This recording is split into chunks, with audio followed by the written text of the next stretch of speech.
Hi everybody, Igus has recently developed some products in cooperation with Universal Robots, and these are the tools that you need. You can see here, these are the two brackets that we have developed specifically for all the UR models. Disregard the clamps comes in various sizes. Then tools that you need is basic tools like Allen key and a flat screwdriver.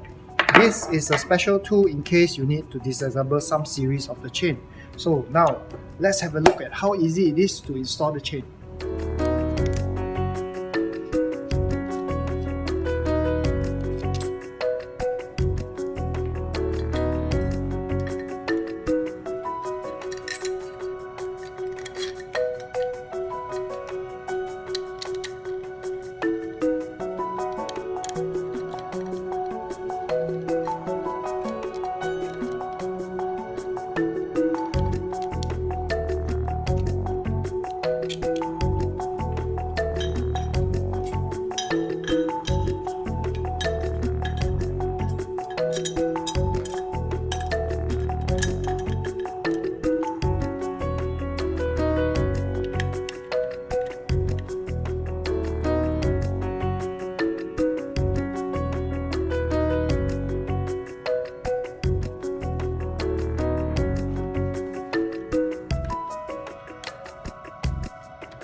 There you have it. This is how easy it is to install our clamps onto a UR robot.